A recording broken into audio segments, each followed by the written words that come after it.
Hi everyone, let's talk about NXT January 13th, 2026, guys.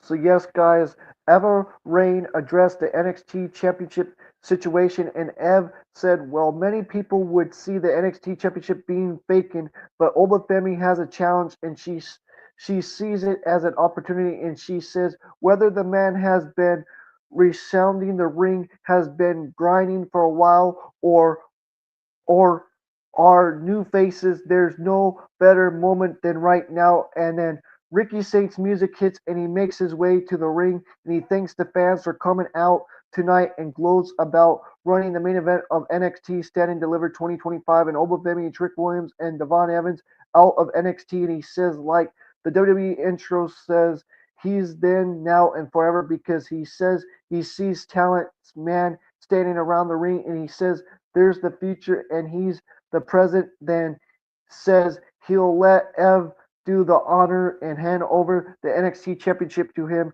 And Eva Rain informed Ricky Saints she's not handing him the NXT championship and says, well, Ricky Saints deserves an opportunity. So do the man standing around the ring. And she says there will be a 6-man ladder match on February 3rd, which, already happened, guys, which we'll talk about that already, guys, to since who the new NXT champion will be with the qualifier starting next week. And Eva Rain hangs the NXT championship belt around her since from the ceiling, and Joe Henry slides in the ring with a several other following him and a brawl breaking out at ringside, and then Kronos Clover makes his way out and dumps one of the men into the crowd as everyone else continues fighting, and he powerbombs Ricky Smokes through the announce desk, then gets Jackson Drake over his head and dumps him on top of several men onto the outside, and Carver is left standing tall above everyone else in the ring as stunt Ricky States watches him from the entrance ramp. And yes, guys, I gotta say another thing. Eva Rain as departure from WWE, and the new NXT GM is Robert Stone, guys. Robert Stone is the new GM. So just wanted to give you that heads up.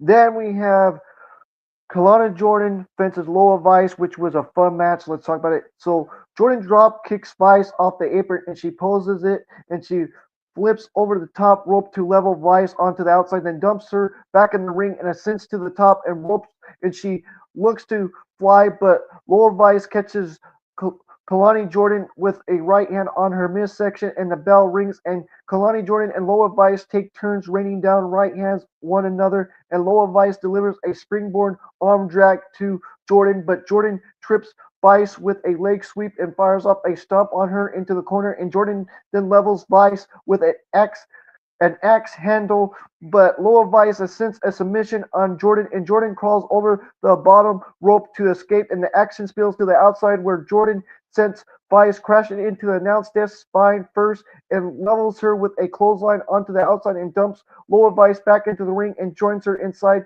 during the break, and then the fire off shoulders on Loa Vice midsection into the corner and then lands a knee strike on her, and Jordan then ascends a submission on Loa Vice to wear her down and delivers the three amigos to her.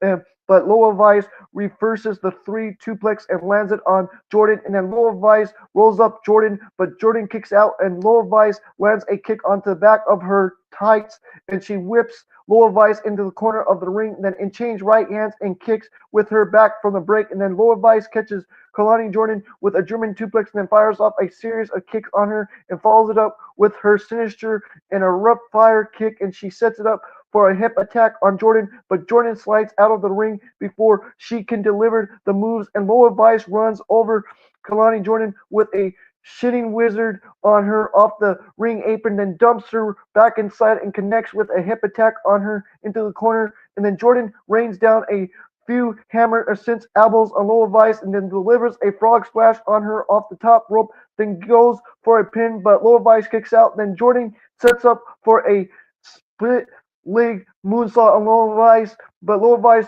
strips her into a submission hold, and Kalani Jordan escapes and rolls up Loa Vice, but the ref catches Kalani Jordan holding the ropes, and Kalani Jordan argues. Also, again, Kalani Jordan argues with the ref, but turns around into a 3 2:05 from Lower Vice. Then Lower Vice then pins Kalani Jordan for the win, and Lower Vice wins. And that's what happened right there. Then back to the break, we had Jasper Troy and Devon Heights are waiting in the ring, and we had Jasper Troy versus Devon Heights for the WWE Speed title. And you know how this match is, it's a 5-minute limit thing for that belt. So let's talk about it. So the bell rings and since levels Troy as the 5-minute limit begins and Height pins Troy, but Troy kicks out and sends Heights crashing into the corner and spine first, and Troy whips Heights into the corner and spine first as the clock reaches 3 minutes, then delivers a backbreaker to him and goes for a pin. Then Devon Heights kicks out, but Jasper Troy continues wearing him down, and then the clock passes 2 minutes as Devon Heights delivers a power slam to Jasper Troy and follows it up with a frog splash to him and goes for a pin, but Jasper Troy kicks out as the clock since one remaining minute, and Troy catches Heights with the big black hole for the win, and that's what happened right there, and he retained the WWE Speed title. Then after the match, Lexus King appears out of nowhere and blindsides Heights, and he connects with the Corona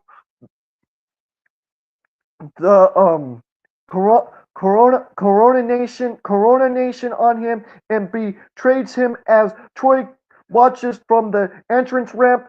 Then we head backstage where Vince Sinclair hypes up Kendall Gray to go into Eva Rain's office to get an NXT Women's Championship rematch, and Soruka and Saria approach the part to inform them that they want NXT Women's Championships of their own and point out when Sinclair allowing Kendall Gray to receive another shot at the title instead of one of her own, as Gray since she's happy to step aside and support Sinclair. But if Sinclair wants her own title shot, JC Jane is since to tell everyone outside to pipe down, and Gray and Sinclair and Ruka and Saria all follow Jane back in Eva Rain's office, and Eva tells Saria and Soruka and Wentz and QCC and Final Influence that herself and Santino Marella have agreed to have the three teams to face off in a number one contender match for the TNA Knockouts World Championship, the following week and stuff, guys. Then we head elsewhere backstage, and we see Lexus King get in a verbal conversation with Chase U, and Lorenzo Stacks and Ariana Grace appear since King they have a handle on matter. Then back at ringside, Blake Monroe comes out, and we hear from Blake Monroe, guys. So we hear from Blake Monroe, and Blake Monroe says she has every sense of reclaiming the Women's North American Championship last Tuesday, and while she was where she was supposed to be in the middle of the conversation, she was sectioned to conversary. She says that someone has as much talent as her. People do not always know what to do and will call people like her confidential or whine about her on commentary, and she says she is the center and the most compliment woman in NXT. Well, Eva Rain is talking lot about the future, and she's the glamour, and she says she doesn't lose control last week, but whether patience with a system that doesn't know how to assist without conversating things. And then Jenna Parker's music hits, and she makes her way to the ring, and she looks to speak, but Blake Monroe cuts off Jada Parker, and Jada Parker responds by going after Blake Monroe and firing off shoulders on her midsection into the corner, then straps Blake Monroe across the middle rope and lands her sinister hip attack on her, and that's what happened right there, guys. Then we had Lorenzo Stacks versus Chilo Hill for the TNA International Championship. This was good. Let's talk about it. Even though Lorenzo Stacks retained, guys, it was a fun match. Let's talk about it. So Lorenzo Stacks with Ariana Grace facing Chisel Hill for the TNA International Championship. Stacks dumps Grace and kisses her, but moments after, Grace slaps Hill, and this opens the door for Lorenzo Stacks to go straight after Hill as the bell sounds and whips him into the corner spine first, but Hill dumps Stacks off the ring over the top rope, and during the break, Lorenzo Stacks dumps Hill back into the ring and levels him with a spinebuster and goes for a pin, but Hill kicks out and Stacks sits up off the top rope by his knee and he fires up a few stomps and right hands on Hill's midsection, but Lorenzo Stacks runs him over with a right hand from the break, and then Hill catches Lorenzo Stacks with an injured wrench and a standing cannonball splash, and then goes for a pin. And then Lorenzo Stacks kicks out and lands a pair of double knees on Hill in midsection, and then gets hyped up by Ariana Grace onto the outside and lights up for a Shining Wizard on Hill, but Hill senses it and slides out of the ring to sense an interact with Grace, and Grace tries to trip Hill on the apron, but Hill jumps out of the way, and Lorenzo Stacks then pins Hill back into the ring while Ariana Grace holds his hand on the rope for leverage, but the ref spots them, and then Hill looks to take advantage and rolls up Stacks, but Stacks kicks out, then Hill pins Stacks again, but Ariana Grace uses her legs to help Lorenzo Stacks reverse the fall and pins Hill for the win, and that's how Lorenzo Stacks defeated Chilo Hill with the help of his girl Ariana Grace. Then we had Easy Dame. We heard from Easy Dame, and yes, guys, Lorenzo Stacks retained the TNA International Championship. So yeah, and then we hear from Easy Dame, the NXT North American Women's Champion. Easy Dame welcomes the fans to their new reality of her being the new Women's North American Champion instead of Thea Hill and Tatum Paisley or Blake Monroe. She says she doesn't stumble into success in a simply outsmart everyone else, then says she finds its way. I'll say it again. I'll repeat it again. I talk so fast, guys. She says she doesn't seems to sees simple outsmart everyone else, then says she finds it funny. She finds it funny that she lost to Tatum Paisley last week in their match, and she says, well, some may have thought she would have cried and hide in the shadows. She studied losing, watching how the women in the locker room think and watch how the women in the locker room react. And Easy Dame says she's assumed her opportunity and decides the outcome which led her to becoming a champion. And she says, well, the fans may love Tatum Paisley. Love isn't enough to keep everyone on top. And she says she became champion because she thinks faster and pulls the trigger without a sense. Then says those who think they can get close to the Women's North American Championship are walking into a trap and playing a game they have no idea about. And Tatum Paisley's music hits and she makes her way to the ring while the ref tries holding her back, and Tatum Paisley breaks free and rains down right hands on Easy Dame, and then the ref pulls Tatum Paisley off of Easy Dame, but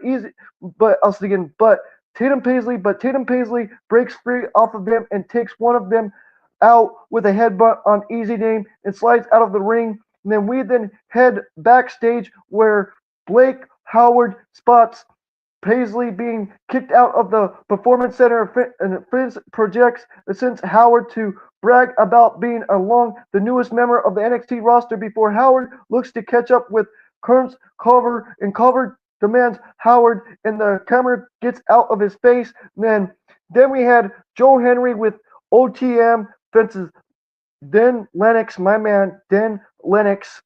That's how I pronounce it. I know I'm probably saying it wrong.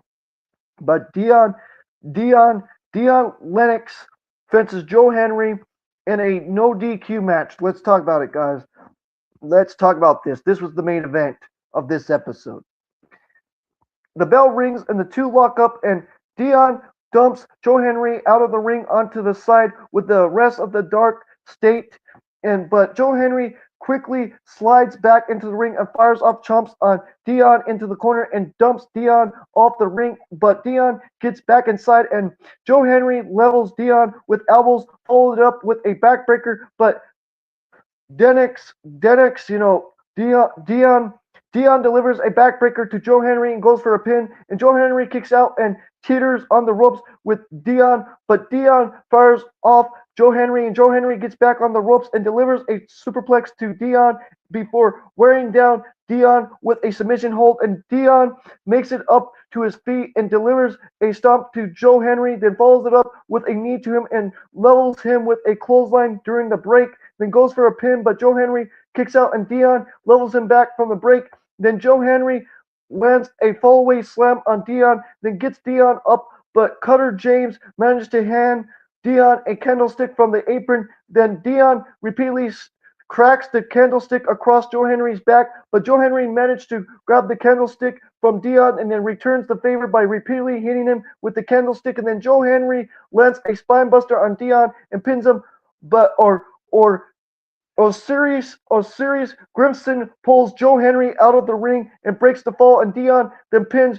Joe Henry, but Bronco pulls him out of the ring to break the fall. Then Dark State and OTM then stare one another down in the ring and begin brawling with one another. Boom, boom, boom, boom, boom, boom, boom. Good stuff, you know. Really fun stuff. Then Joe Henry and Dion each grab a chair, but Dion lands a spinebuster on Joe Henry on top of the chair, and Joe Henry delivers a spinebuster of his own to Dion on top of the chair. But Tony D'Angelo appears and hits Dion with a chair before he delivers a choke slam to him. Then he stares down Joe Henry and helps him assistly lands a spinebuster on Joe Henry. And then Tony D'Angelo then places Joe Henry on top of Dion in order for Joe Henry to pin Dion for the win, and Joe Henry won, and that's what happened right there, guys. Then after the match, Ever Rain marches down to the ring with several security guards to take care of Tony D'Angelo, and Tony D'Angelo delivers a spinebuster to one of the security guards and begins taking rest of them out and staying tall as the show went off air. And he has since stares down Ev and heads to the back and stuff as it went off. And I'm going to tell you guys, I really gave this show NXT an 8 out of 10. An 8 out of 10. It was a very good show. I gave this show an 8 out of 10, guys. An 8 out of 10. Really good stuff. And I gave this show an 8 out of 10, guys. Don't forget to like the videos, comment the channel, hit those notification bells as always, guys. And this is CJD 2006. I'll say it again one more time. This is CJD 2006. Don't forget to like the videos, subscribe to the channel, hit those notification bells as always. And peace out and much love. Peace out and much love.